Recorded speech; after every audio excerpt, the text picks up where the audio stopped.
Jangan lupa untuk subscribe YouTube channel Metro TV News dan nyalakan notifikasinya. Di pojok barat, Senayan Jakarta ini menetapkan Saya berbicara langsung kepada rakyat. Our Constitution, the Pancasila.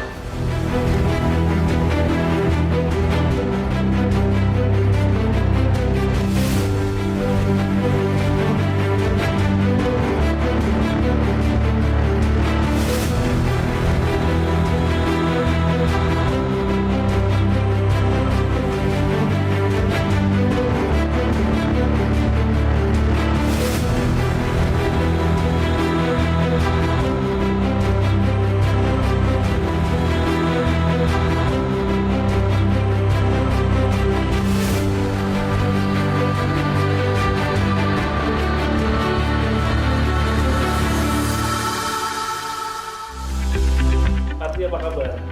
Baik, Pak. Usia berapa kali, Pak? Sekarang 87. Artinya masih bugar loh, Pak. Alhamdulillah. Ada dua sifat dalam hidup ini.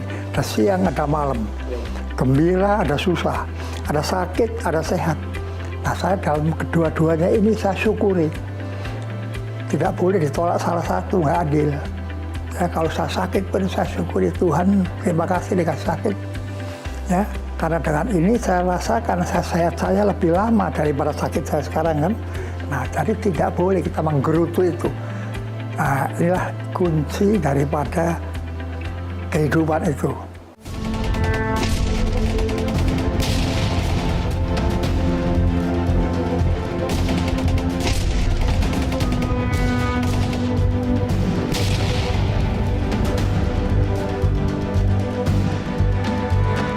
Saya waktu Belanda itu saya lahir 35 ya. Sampai Jepang masuk 40 sekian. Saya kira-kira dalam usia itu saya mengalami harus masuk sekolah dasar waktu itu.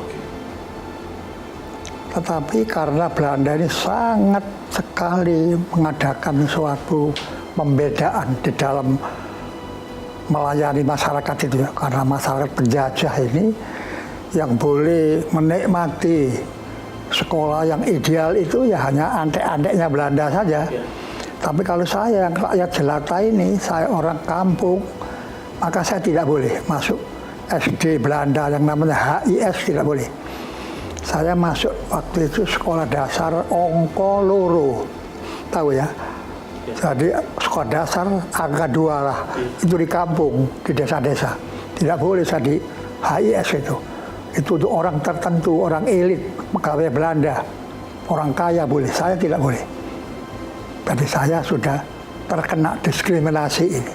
Waktu pendaratan sekutu di Surabaya, saya waktu itu tahun 45 sudah umur 10 tahun.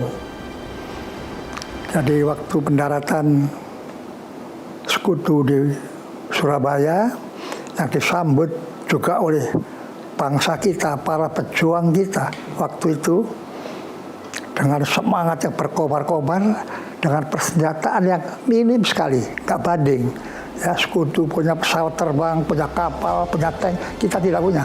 Kita hanya bisa merampas senjata dari Jepang, yang waktu itu kita lucuti, ya tidak sebanding lah. Namun semangat kita luar biasa. Nah, waktu itu ayah saya ikut melakukan perjuangan itu, bergabung dengan para pejuang itu. Sehingga saya hidup hanya dengan ibu dan 2 adik saya, perempuan dan laki-laki. Ibu saya tidak punya modal. Ya, sudah dijual pelan-pelan, perhiasannya yang sederhana itu habis. Maka saya, anak yang tertua 10 tahun itu, timbul hasrat saya untuk ya membantu orang tua ini. Apa yang saya peroleh? Karena nggak punya modal. Saya hanya beli kendi, tahu kendi Pak? Tanah itu saya beli. Saya berikan air, saya jual di stasiun. Anak kecil jual air, ya banyak juga yang beli ya. Ada yang ngasih banyak, ada yang masih sedikit, terserah orangnya. Tadi saya dengan ketekunan itu, maka saya memperoleh rezeki untuk ibu dan adik-adik. Tetapi saya tidak berhenti di situ, Pak. Kok timbul inisiatif. Masa kok air terus, saya ini tidak ada uang, ada modal. Saya mulai menjual koran. Korannya zaman Republik waktu itu, kertasnya kertas, bukan kertas kayak gini, Pak. Kertasnya itu kertas yang kualitas murahan itu. Nah, saya jual koran dari Mojokerto, kereta api Mojokerto, Mojo Agung itu. Ada kereta api NIS namanya, yang kepalanya pendek itu, Pak. Nah, saya jual itu koran-koran, ya. Laku juga, ada untung juga. Nah, itulah untuk hidup sehari-hari. Tapi nggak cukup segitu, Pak. Saya ingin meningkatkan lagi, karena ada modal ini. Saya menjual rokok. Rokok itu saya jual, dibungkus, besek, kemudian saya ke tempat di kota Mojokerto, digelar pakai korannya, jual rokok. Demikianlah cara saya hidup. Kemudian Mojokerto diduduki Belanda, kita mundur lagi, ngungsi lagi ke Jombang. Akhirnya kita mundur ke daerah Kediri. Nah, di situ saya mendengar bapak saya itu markasnya di situ, di dekat pabrik gula. Saya ke sana jalan kaki, Pak, sama. Akhirnya ketemulah ayah saya di sana. Karena saya umur 11 tahun, ya, saya sudah mulai berpartisipasi lah, menjadi tobang istilahnya waktu itu. Tobang itu pelayan, Pak. Suruh bersihkan sepatunya tentara, suruh kalau tentara pulang tugas, mengelapis senjatanya, larasnya. Sampai kalau makan pun saya juga memikul makanan tentara itu. Saya makan terakhir. Ya, setelah tentaranya makan, baru saya makan. Begitu partisipasi kita.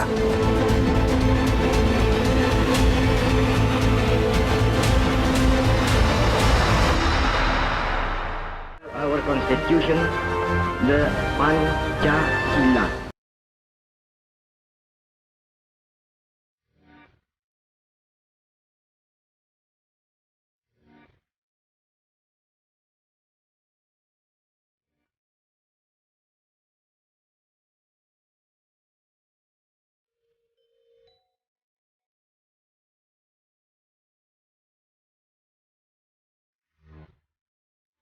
Waktu itu tidak seperti sekarang, Pak. Sekarang sulit mendaftar polisi, tentara karena banyak orang. Zaman saya dulu masih kosong, Pak. Karena saya melamar ke semua, diterima semua. Angkatan Laut menerima, Udara menerima, Angkatan Darat menerima, polisi menerima. Tapi saya pilih akhirnya yang Angkatan Darat. Waktu itu yang sudah dibuka pendidikannya di Bandung. Alasan pertama, saya terkesan, Pak, merasa saya digembleng oleh keadaan. Ya, saya dilewatkan jalan berlumpur waktu saya mengungsi itu dengan perjuangan itu. Saya lihat langsung bagaimana nasibnya para pejuang kita, tentara kita. Pak, tidak ada gaji tentara waktu itu, Pak. Pakaiannya nggak seragam kayak sekarang. Pakaiannya compang-camping, dari ada coklat, ada biru, macam-macam usahanya sendiri. Sepatunya apalagi, Pak. Nggak ada kayak sekarang. Begitulah nasib tentara kita. Tetapi toh mereka memiliki semangat juang yang tinggi. Bersama rakyat menggempur Belanda sehingga akhirnya Belanda mundur. Nah, kedua, karena ayah saya juga rakyat, tidak mampu menyekolahkan ke fakultas, Pak. Setelah mau sekolah dokter, insinyur bisa, Pak, saya, Pak. Tapi nggak ada biaya, Pak. Kalau saya melamar ke sekolah tentara kan tidak pakai biaya. Tidak ada dua alasan.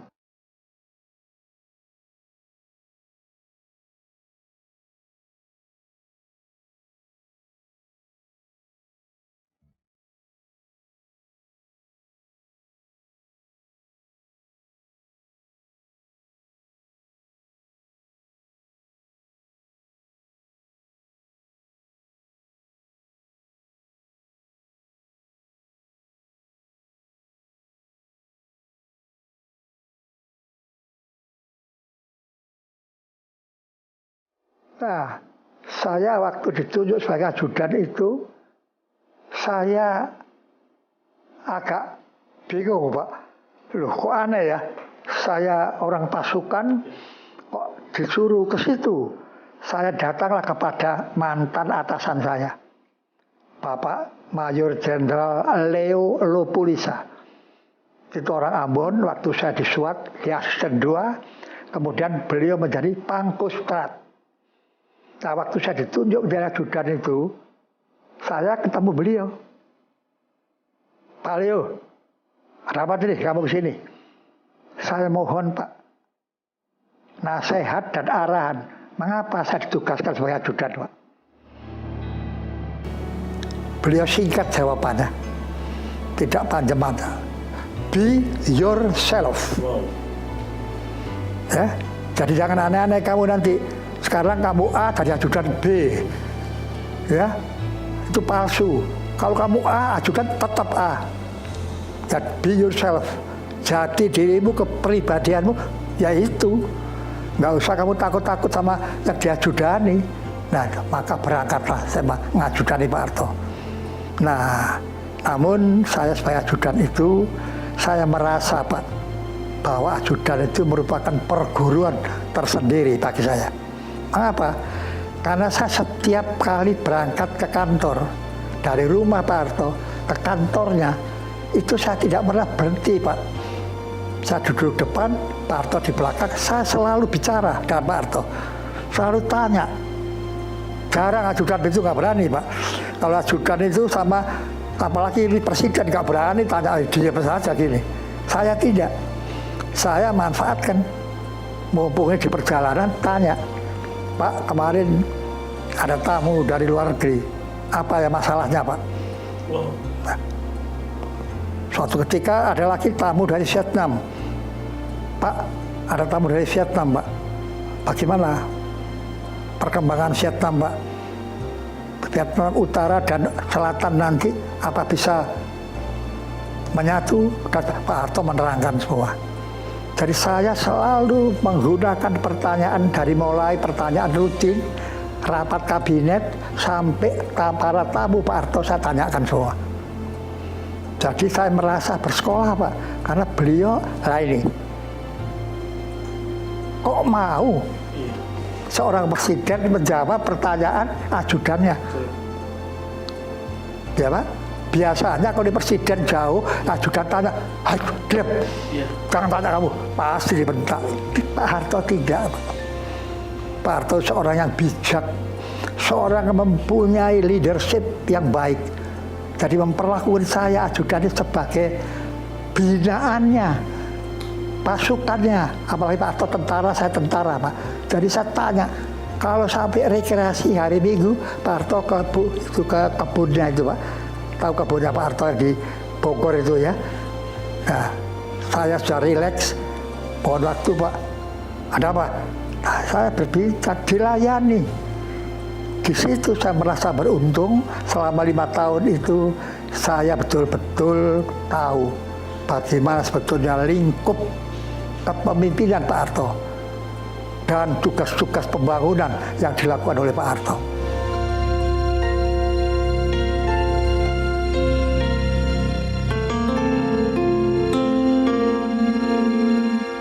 Our Constitution, the Pancasila.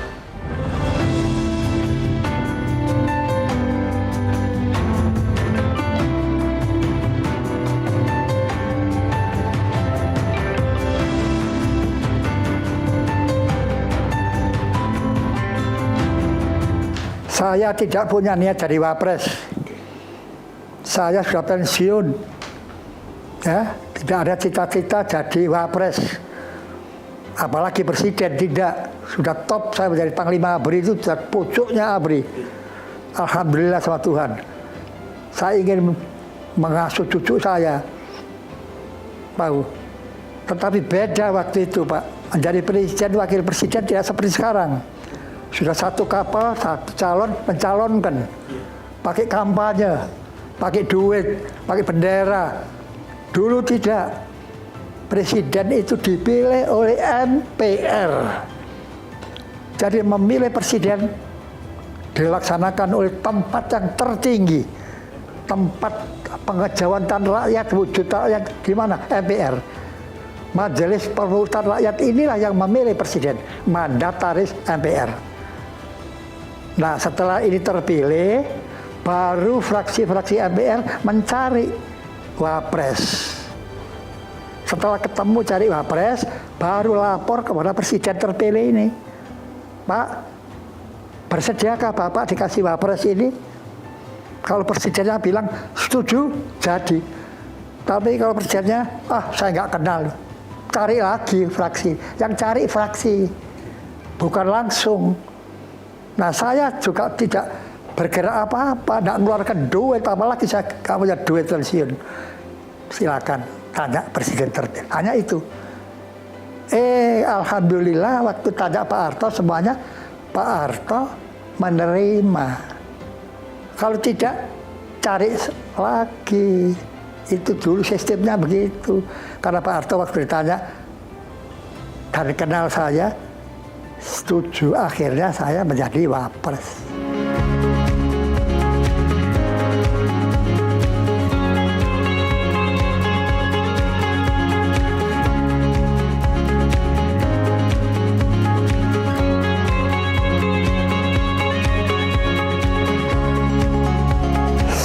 Saya memang dari tentara ke wapres beda bidangnya. Kalau tentara tegas ya, tugasnya itu menjadi alat menegakkan kedaulatan wilayah dan negara ini. Ya, harus menegakkan, siapapun musuhnya harus kita lawan. Ke dalam kita amankan keamanan. Tetapi wapres beda, Pak.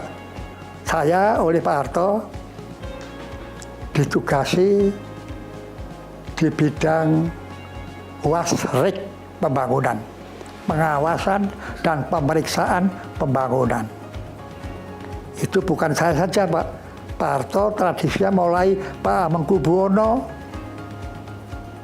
Pak Damalik, sampai Pak Darmono, sampai yang ke-6 saya tetap wapres itu sebagai pembantu presiden di bidang perumusan wasrik pembangunan. Luas ini, Pak. Nah, saya di bidang itu maka saya bagi waktu 5 tahun itu. 2,5 tahun saya pakai meninjau di lapangan. Setiap provinsi saya datangi. Saya lihat kenyataan pembangunan. Diawasi, diperiksa ada apa kekurangan, ada apa kelebihan, overprestasinya. 2,5 tahun berikutnya saya pakai di tingkat pusat ini. Saya masuk setiap kementerian, saya masuk di situ saya lihat. Nah, 5 tahun baru kita simpulkan. Itulah kita serahkan kepada Pak Harto terakhir, dan tiap tahun pun kita berikan laporan kepada Pak Harto.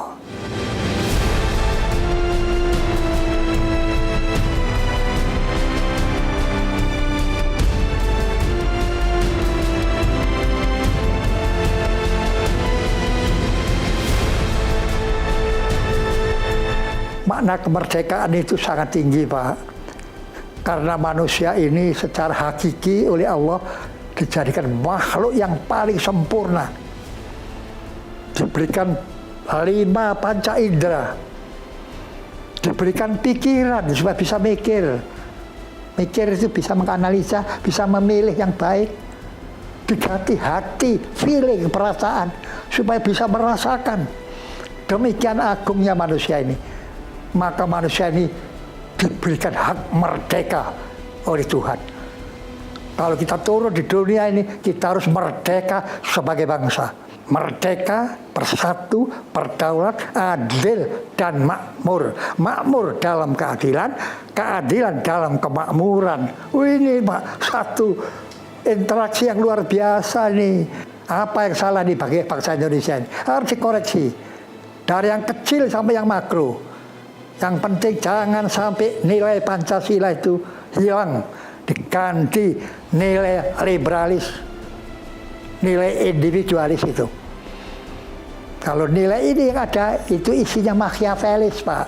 Bisa menghalalkan segala cara. Apa itu? Korupsi, bentrok sosial, penyelundupan, narkoba, itu eksesnya. Tawuran. Nah, jadi saya tekankan masalah ini, menyongsong, memperingati hari 17 Agustus ini.